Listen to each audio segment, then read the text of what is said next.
মাহফিল বন্ধ। কিসের কিসের মাহফিল বন্ধ? আপনার সাহস কত বড় মাহফিল বন্ধ? আপনার সাহস কত বড়? কিসের ইবাদত? আপনি কি ভারতের দালাল? আপনি কি ভারতের দালাল? আপনি কি ভারতের দালাল? আপনি কি ভারতের দালাল? এখান থেকে ওনার সরান, সরান ওখান থেকে ওনার সরান। আর আমি আলোচনা করবো না, আমি চলে যাবো না, আমি চলে যাবো ওখান থেকে আলোচনা না, আমি ওনার শেষ, আমি চলে যাবো। কিসের চলে যাবো? আপনার মতো নেতা কিসের উল্টাপাল্টা কথা বলছি? আমি কিসের উল্টাপাল্টা কথা বলছি? আমি কি, আপনি কি বলছেন? হাদির কথা বক্তা বলতে না বলতে মঞ্চের মধ্যেই বিএনপি নেতার বাধা, এটা বলেছে থাম্বনেইলে এবং ভিডিওতে।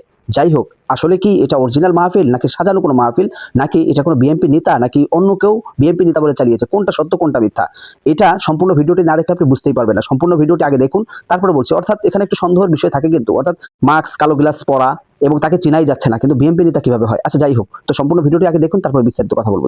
উসমান হাদি ভাই, এই শহীদ উসমান হাদি ভাইকে নির্মমভাবে গুলি করে হত্যা করা হয়েছে শাহবাগ মোড়ে।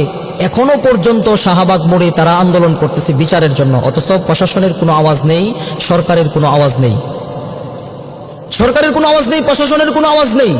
কারণটা কি? কারণটা হলো ভারতের দালালে বাংলাদেশ ভরে গেছে।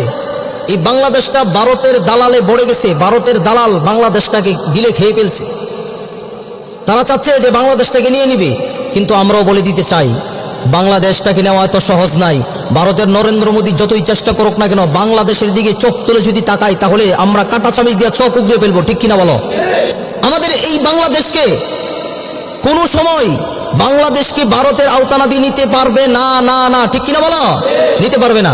কারণটা হলো এই বাংলাদেশ, আমরা অনেক রক্ত দিয়ে বাংলাদেশ স্বাধীন করেছি, অনেক রক্ত দিছি।